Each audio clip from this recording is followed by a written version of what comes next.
guys, so check it out. We're back here again. We got the Bullitt up on the quick lifts. If you guys haven't seen these before, they're great.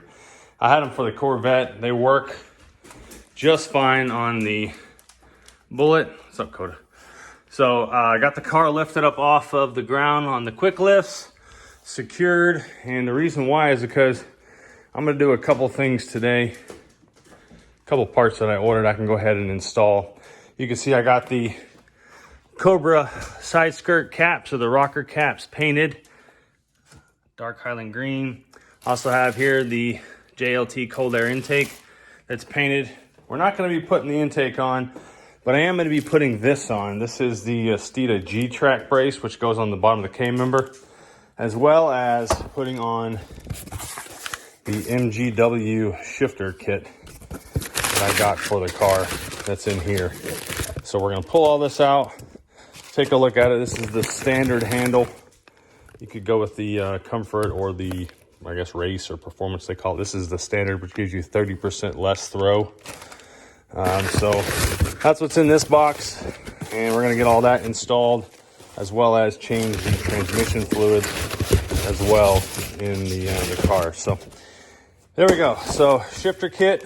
I already put the shift knob on, but I'm going to show you guys the shift knob here as well.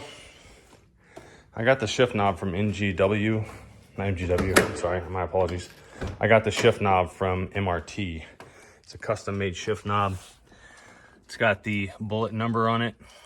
It's a 2 1/4 inch knob. Fits better in the hand if you have bigger hands, longer fingers. But there's the Bullitt shift knob. It's dark Highland green, and it's got the kind of gas filler circle on there. So also have ordered in and received the full length subframe connectors right there. I'm gonna have those welded on here shortly, probably before winter, before I get it put up on the quick lift for, not really for good, but for the winter. Because I still have the axle that's going in, and I'm having a little bit of trouble with the rings, ABS rings on here. So the ABS rings are supposed to go on the axles, but what I'm having a problem with is I had a shop install the rings on the axles, and I think they kind of jacked them up because they don't quite fit. You can see here's the new ones. Let me show you. These are the brand new ones, and they're kind of, they don't go on there, they don't spin. They need to be put on there. The brand new rings that I had installed is this, and you can see it goes on there, but it also spins. So they messed them up when they pressed them on, I think. So they just easily move around. And if you look closely, I don't know if you'll be able to see on the video, but there's some malformation on the ring there, and some stress cracks on one of these. You can see there, but so I'm gonna have to get somebody else that knows what they're doing to put these on and have them put on. So that's what's to come on the axles. Well, you can see I got here the AMSOIL motor oil. That's gonna go an oil change in the car in the spring. I have the suspension system all piled in here, all in with this, the springs and the quad shocks and all that. So, but first things first, let's get the transmission fluid drained out of this thing so we can put the shifter in and change the trans fluid. All right, so to explain to you guys exactly what's going on, the Bullitt has a K-member bar here. It's not that much different from the Steeda one that I'm putting up here. This one's a little bit more stout, but had I known that the Bullitt already had this, if I would have looked down here, I might not have bought this $50 K-brace. But since I have it, I'm gonna go ahead and put it on. But it's got just 2 bolts here that you remove on each side, and then you're going to use this Allen key right here. It's a 3/8 Allen for the Allen head bolts that go in its place. They come with the Steeda kit, so we'll put that on now. And I also wanted to show you on the brace here, there is a way that this goes on. So If it goes on like this, it's going to work and it's going to have some clearance with your transmission. If you flip it around and put it on like this, it's going to come in contact with your transmission quite a bit more. So if you look at the end here, this one is flush. If you put it this way, it actually spaces it down a little bit. And in fact, you can put a little washer in there if you wanted to give it a little bit more space. You can see I do have space there, so I'm gonna do it like that without a spacer. All right, and there you see the G-Trac brace from Steeda is on. I do wish that they would provide a Steeda sticker that you could put on there. I'm kind of into marking and identifying the parts that I get. But there it is, another look at the transmission transmission fluid draining, and the stock H-pipe with the 4 cats, and that's gonna get fixed. I already tell you right now, I'm gonna get a different mid pipe with 2 cats instead of 4.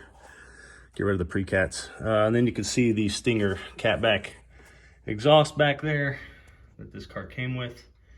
All the condition underneath this car is in very, very good shape. Probably gonna end up getting a different drive shaft at some point. Get rid of that rusty looking one. Go with a different drive shaft. And of course, like I said before, the subframe connectors are getting changed for the full length weld on, and they'll go in right there. So front and rear sway bars are going to be going in as well. So anyway, let's get this plug put back in and lower the car and start working on the shifter. All right, so I didn't film the whole process. There's plenty of videos, how-to videos online, but just showing you guys what it looks like with the shifter removed and the new fluid in. You can kind of see the red there. That's the trans fluid, and you clean up the edges of the lower shifter housing so you can put the gasket on. Now, MGW gives you an option. They do provide you with the RTV silicone. They also provide you with a shift gasket if you want to use that instead for the shift boot or the shift housing. I think that's what I'm going to use.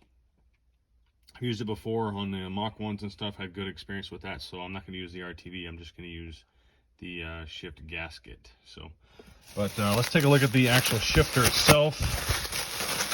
The upper housing is right here. This is what it looks like.